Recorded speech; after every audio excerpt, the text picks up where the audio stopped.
আসসালামু আলাইকুম। Welcome to Bangladesh film Barishal YouTube channel থেকে। হ্যালো গাইস, আমি মোহাম্মদ বাজিদ বুস্তামি আছি। আপনাদের সঙ্গে এখন কথা বলবো শাকিব খানের চলচ্চিত্রে 25 বছর আহ, সে পার করলো সেই বিষয় নিয়ে, এবং কি তাকে আহ, মানে ফিল্ম ইন্ডাস্ট্রির এবং কি যারা তাকে বলে যে বন্ধু ভাই, তাদের সম্পর্কে কিছুটা কথা বলবো।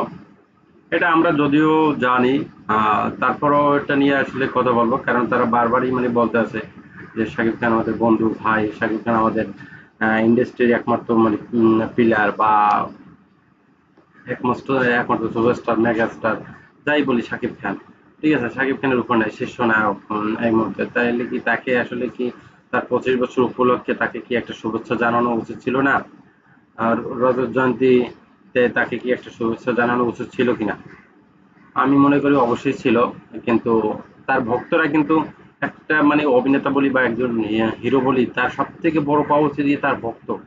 তার ভক্তরা তাকে আসলে ভালোবাসে কিনা, সে যাদের জন্য কাজ করছে, ঠিক আছে? তারা তাকে মনে রাখছে কিনা, এইটাই হচ্ছে সবথেকে বড় পাওয়া। কিন্তু তারপরও যাদের সঙ্গে থাইকা কাজ করছে, কিন্তু তারা তো অন্তত জানাইতে পারতো। শাকিব খান তার ভক্তদের দিক থেকে 100% সফল। আর সে যাদের সাথে থাইকা যাদেরকে পরিচিতি করাই দিছে, এমনকি যাদের মানিব্যাগ মনে করেন যে ভইরে দিছে টাকায়, মানিব্যাগ বলি ব্যাংক ব্যালেন্স বলি, অথচ তারা কিন্তু কেউ মনে করেন যে একটা স্ট্যাটাস দিল না। দিছে কয়েকজন নতুন পরিচালক যারা আছে তারা। আর যারা পুরান পরিচালক বা প্রযোজক কেউই কিন্তু দেয় নাই। দেখেন কত বড় একটা মন মানসিকতায় তাদের হিংসা। আহ, এসব প্রযোজকরা শুধু শাকিব খানকে শুধু মুখেই বলে যে হ্যাঁ শাকিব খান বাংলা চলচ্চিত্রের বরপুত্র, এটা সেটা অনেক কিছু। কিন্তু এরা আসলে কি মানে এক একটা অন্ধকার। এরা আসলে কি শাকিব খানকে কিন্তু আসলে ভালো চায় না। যদি শাকিব খানের ভালো চাইতো তাহলে কিন্তু তারা শাকিব খানকে নিয়ে অন্তত একটা ই করতে পারতো, একটা ভিডিও, একটা ছোট্ট একটা স্ট্যাটাস দিতে পারতো যে না, শুভকামনা রইলো, এরকম আরো আরো 25 বছর, আরো 50 বছর এরকম রাজত্ব করো।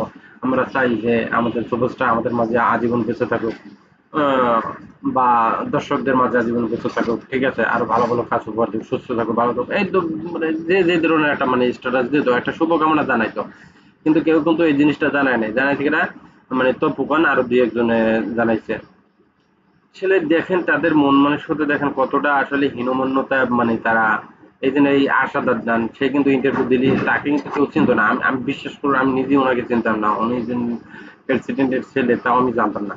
এই যে প্রিয়তমা ছবিটা করার পর থেকে আমি ওনাকে চিনি।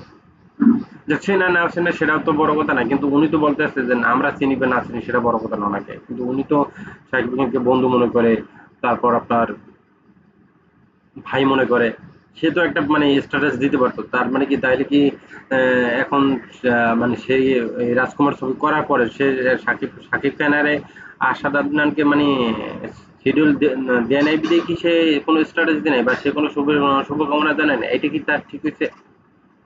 আমার কথা হচ্ছে তাদের যদি বিতর্কিত একটু হয়তো মন মালিন্য যদি হইয়াও থাকে, তাহলেও তো একটা স্ট্যাটাস দেওয়া উচিত। কারণ যে লোকটার মাধ্যমে তাকে এখন বিশ্বব্যাপী চেনে, তাকে এখন তার মানুষ এখন সাক্ষাৎকার নিতে চায়, বা তাকে ডাকে। উম, অন্তত এটা হইলো তো, বা ভবিষ্যতে আরো তারা কাজ করবে। আমরা চাই যে তারা ভবিষ্যতে আরো কাজ করুক, বেশি বেশি বাংলা ইন্ডাস্ট্রিতে ভালো ভালো ছবি দিক তারা সবাই মিলে। কিন্তু সেও দেখেন, আবার হিমালয় সাহেব, সেও একদম চুপচাপ, কোনো স্ট্যাটাস নাই, কোনো কিছু নাই। আসলে মানুষ দেখেন স্বার্থ পুড়ে গেলে কিন্তু আসলে দেখেন কেউ কারো ই করে না, সম্মান দেয় না বা দাম দেয় না। এইটা হচ্ছে তার আরেকটা জ্বলন্ত প্রমাণ। শাকিব খানকে দিয়ে সবাই ভাইরাল হয় বা সবাই পরিচিতি পায়, অথচ তাকে নিয়ে তাকে একটু শুভেচ্ছা জানাবে সেই জিনিসটা পর্যন্ত জানায় না। এদের মন মানসিকতা দেখেন কিরকম। শাকিব খান যখনই তাদের শিডিউল দেবে, তখনই তাদের কাছে শাকিব খান ভালো। আর যখনই শাকিব খান শিডিউল দেবে না, তাতে খোরশেদ আলম বলেন, তারপর আপনার বদুল আলম খোকন বলেন, এফ আই মানিক বলেন, জি বলেন, যদিও তারা হয়তো ভালো জানে, বা ডিপজল বলেন, মিশা সদাগর বলেন, এরা মনে করেন যে ওই এরা সময়ের কোকিল, অসময়ের না। ঠিক আছে, যখনই তাদের কোনো কাজে শাকিব খান হ্যাঁ বলে, তখনই হ্যাঁ। আর যদি যখন তারা ডাকলে যখনই পায় না, কারণ শাকিব খান তো ব্যস্ত, তারা তো ডাকলে সবসময় সে যেতে পারে না। আর যখনই না যেতে পারি তখনই শাকিব খান এটা সেটা মানে অনেক কিছু, মানে আপনার তো এটা আমার থেকে আরো ভালো বুঝেন, বা বুঝে নিয়েন মানে আমি কি কি বলতে চাইতেছি। এই হচ্ছে তাদের মন-মানসিকতা। বলে আমাদের বাংলাদেশে একমাত্র এখন একটা মেগাস্টার আছে। মেগাস্টার বলি, সুপারস্টার বলি, তাও একমাত্র একটা শাকিব খান আছে। অথচ তারে আমরা ভালোবাসা দিয়ে সবাই আগলেই রাখবো। তার যেকোনো কিছুতে তাকে আমরা মানে চমক দেবো, বা বা চমক না দিতে পারি, তার পাশে থাকি। ঠিক আছে? এই একটা শুভকামনা কি জানাবার মতো কোনো ছিল না? তাদের হাতে সময় ছিল না? এই এত বড় একটা শিল্পী সমিতি করে, তারা শিল্পীদের জন্য কি করে? অথচ যে বাংলা চলচ্চিত্রের জন্য যে 25টা বছর ধরে মনে অক্লান্ত পরিশ্রম করে যাচ্ছে, মানে বাংলা ইন্ডাস্ট্রি, বাংলা সংস্কৃতি বিশ্বের দরবারে পৌঁছে দেওয়ার জন্য, যাকে বাংলা চলচ্চিত্রের বরপুত্র বলা হয়, ইন্ডাস্ট্রি বলা হয়, সবকিছুই বলা হয় তাকে, অথচ তাকে নিয়ে একটা শুভকামনা জানাতে পারে না। এইসব শিল্পী সমিতিকে আসলে ধিক্কার জানানো উচিত। আর প্রযোজক সমিতি টৈলি কয় কেন শাকিব খান এটা হবে সেটা হবে, ঠিক আছে, অথচ শাকিব খানকে নিয়ে কয় শাকিব খান অনেক ভালো হানতে কত কিছু, মানে কতজন কত কিছু বলে, অথচ তাকে নিয়ে একটা স্ট্যাটাস দেওয়ার মতো সেই সুযোগটা পর্যন্ত তাদের হয় না, বা একটা ইন্টারভিউটা বা একটা ছোট্ট একটা ভিডিও ক্লিপ তারা মানে ছাড়তে পারে না।